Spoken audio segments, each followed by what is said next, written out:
Now, again, to clarify, again, to make crystal clear your background, so just so people know that you're talking from experience.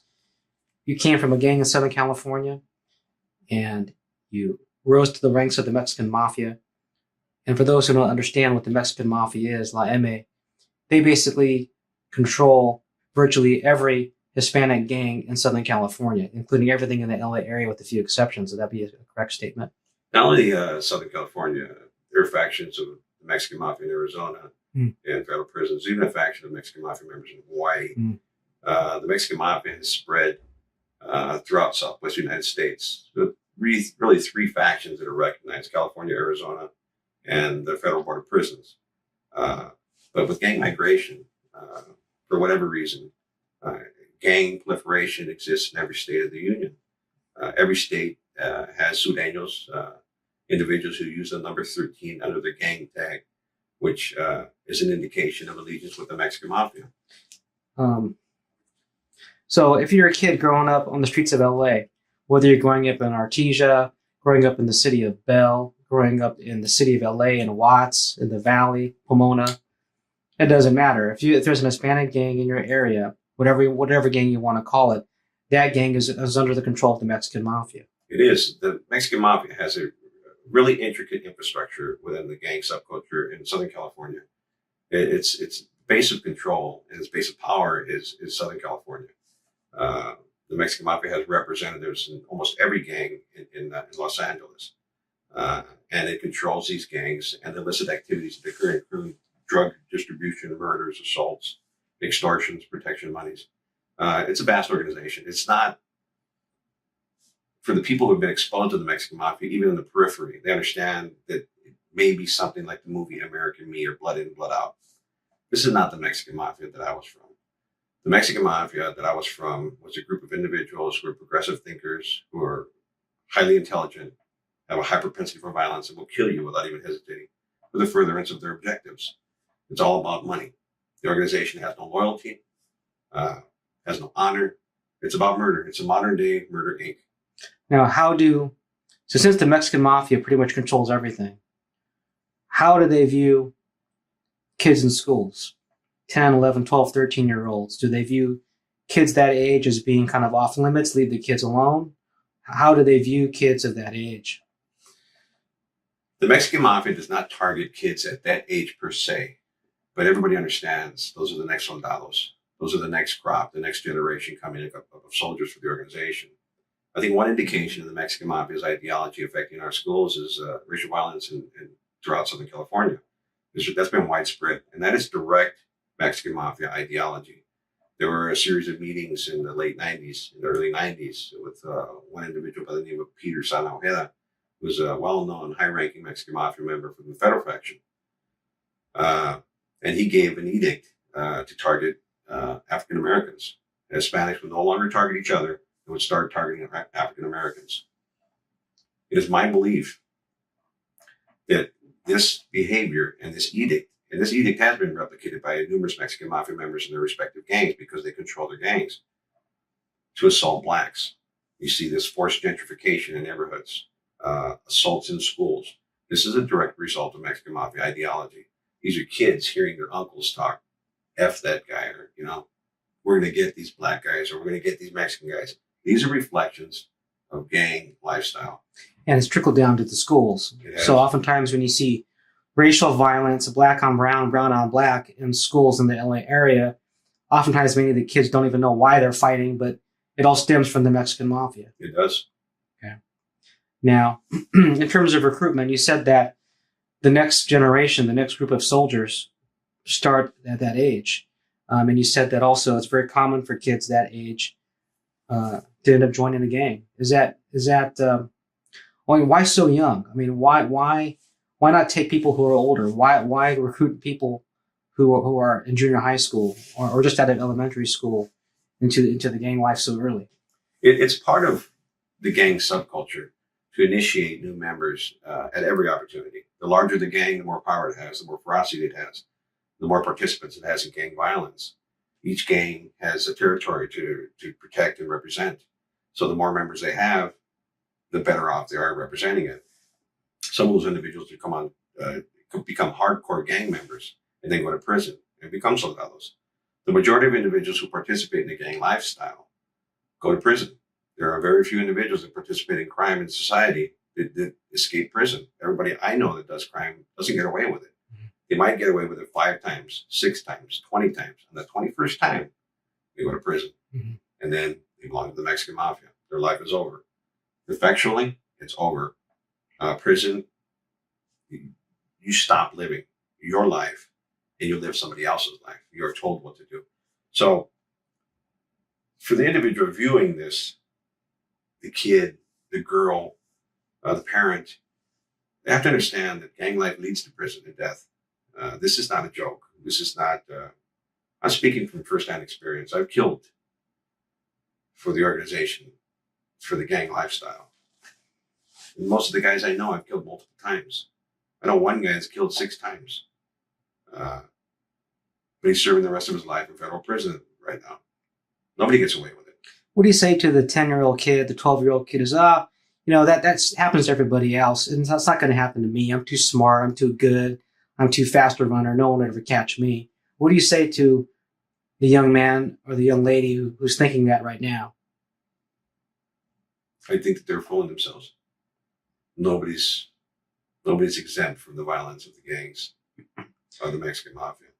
And what kinds of things do gangs in general like to do to try to get young people to join the gang? What kinds of things does the gang try to put out there that makes it look fun or, like a good thing to do to attract young people? One of the things we used to do when I was a kid, I don't even know if this is in vogue or fashionable anymore, used to be ditching parties. We would skip school and go hang out with the homeboys and have parties. We'd have beer, drugs, homegirls. And homegirls were younger girls from the gang who were kind of subservient. Actually, I'm subservient. This is a chauvinistic lifestyle where women play a role beneath the male members. There will never be more than a male member. And I think that this allure towards the party life, the easy sex, the drugs, the fast money, this is one of the catches they have towards youth. I mean, a kid sees a guy making $2,000-$3,000 a day. They're not going to want to go flip burgers, but they have to understand that this fast money will lead them to a fast death. Most individuals I know that were high-ranking participants in gang life and drug dealers are serving life sentences or dead.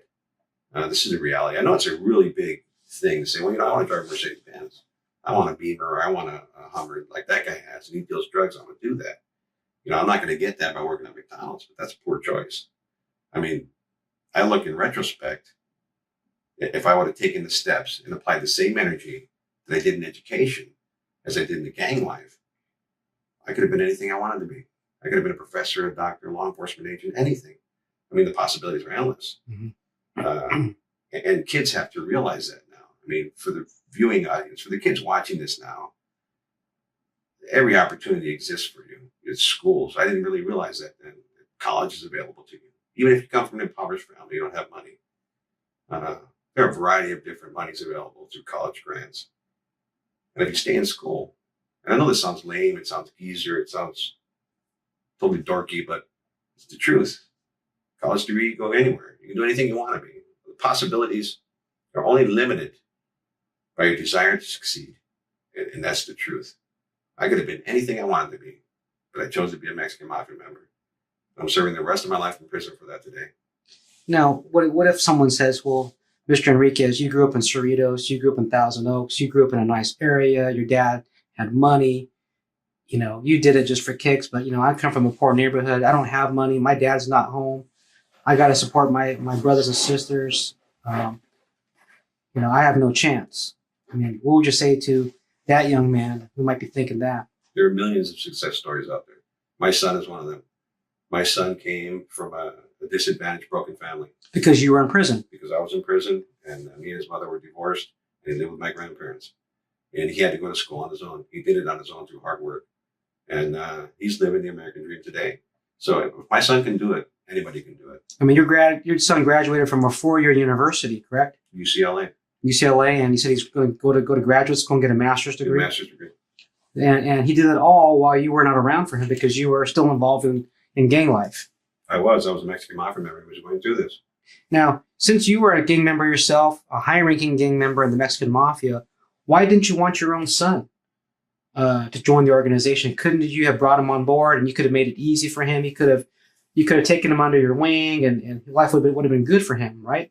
I could have groomed him to be a gang member and a Mexican Mafia member. In fact, my brother was proposed for induction to the organization. But within the first year of my membership, I realized that I was going to leave. I was going to defect. Defecting is dropping out of the organization. It's renouncing your membership and cooperating with law enforcement. Upon the first year of my induction in the organization, my membership, I was a made member of the Mexican Mafia. I realized I was going to leave. I seen the chaotic, violent lifestyle that it was. And I have to tell the audience something right now. I was scared every day that I was a Mexican Mafia member. And I consider myself a brave person. I've done things that normal people don't do in terms of violence. And I consider myself brave. But the Mexican Mafia scared me to my core. I still have nightmares to this day of Mexican Mafia violence. It was a continuous fight or flight anxiety. It was in Pelican Bay that I had my first anxiety attack. I was called to a medical clinic. It was a regular, normal process you go through for, annual medical checkup. And I was getting ready. They announced it over the loudspeaker, the PA system. And I started feeling shortness of breath and this impending sense of doom, this trepidation and fear. I started sweating. My hands got clammy. I got short of breath. I thought I was having a heart attack. And I didn't really know what a panic attack was or an anxiety attack was. And I had to put up this facade because I had a fellow Mexican Mafia member as a cellie, and I can't show fear to Mexican Mafia. Fear is weakness in prison, and you're preyed upon. So I had to put up this facade. It was only years later that I realized when I started studying psychology what an anxiety attack was. And I knew something was wrong with the overall lifestyle, this continuous fear, this trepidation of being judged. Because you're judged by your peers in prison. Everything you do is scrutinized. Every action you take is criticized. And for the slightest of reasons, you're targeted for murder. But it was from the first year that I knew that this lifestyle wasn't for me. It wasn't the brotherhood that they professed it to be. There was no loyalty or honor in this organization. These are truly the dregs of society. These are the very worst men on the planet. This is the very worst criminals in California. And they profess to be pillars of replication, these lords of discipline. But you look at it, they get kicked out of their homes. They get kicked out of society. They go to prison. And they're even kicked off the prison yards and sent to the isolation units. And all of a sudden they become Mexican Mafia members. And all of a sudden they follow these rules that they're expected to follow. And that's an impossibility. And I didn't want that for my brother, for my children. I knew that they were better than that. I knew that my family merited more than that. And so if anyone can see gang life for what it is, it's you. I mean, because you've walked the walk, you've done everything, and you rose to the top of the organization. It's like climbing to the top of a mountain. Climb to the very top and you can see everything. And based on what you saw, you didn't like it. Would that be a fair statement? I didn't like it at all. And as soon as you got up top, after all those years, you decided you want to get down and get off of it. Truly. I think that the majority of my adult life, I participated in these acts of violence for means of survival in prison. You don't do things because you want to. You don't suddenly go out to the yard in prison and say, oh, I'm going to stab that guy because I'm just having a bad day today. You do these things for survival. It's an extremely violent place full of predators. I mean, you either become a predator or you become prey. And I elected to become a predator. In prison, you have to survive. And violence is the language that everybody understands and respects in prison and the gang life. If you're not prone to violence, if you don't commit violence, you're considered weak. And if you're considered weak, you're victimized. And you're victimized in unspeakable ways. I don't even discuss that here, but victims in prison don't live good lives. Well, what would you say to those who watch TV, see the movies, and you see, okay, in prison you get color television, you get cable TV, you get play sports, basketball in the yard, and the prison really isn't as bad as everyone makes it out to be. Those things occur. I mean, there's television, there's cable TV in some prisons, there's commissary, even quarterly pizza sales. Prison life, if you're institutionalized, is prison life. It's existing, it's not living. I would say if they glamorize that, let them go to their first prison riot. Let them smell blood. It reeks of wet copper pennies. Let them taste somebody else's blood in their mouth. Let them watch somebody be brutally stabbed to death. Let them see the first body carried off. And let it be the guy standing next to him that was their friend. Anyone who glamorizes prison then is probably someone who's never been to prison himself as an actual inmate. Really? Okay. You talked a little bit before about girls, females in the gang, that gangs are very sexist, chauvinistic.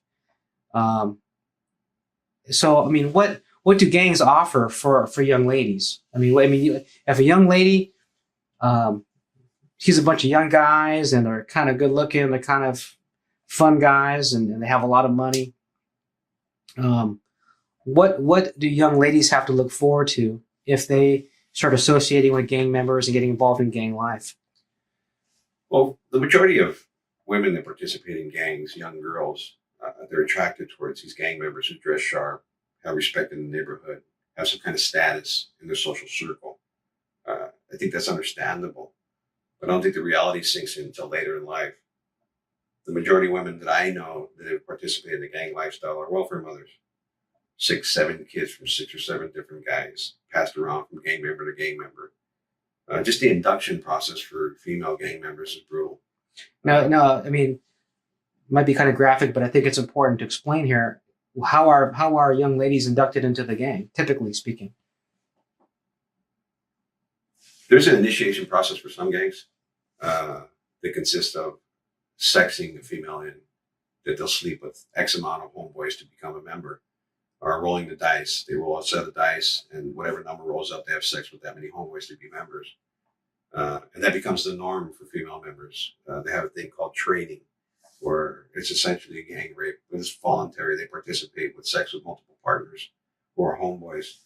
And I don't want to be too graphic, but this is a lifestyle for a lot of female gang members. Domestic violence with gang members, they're abusive, drug use, becoming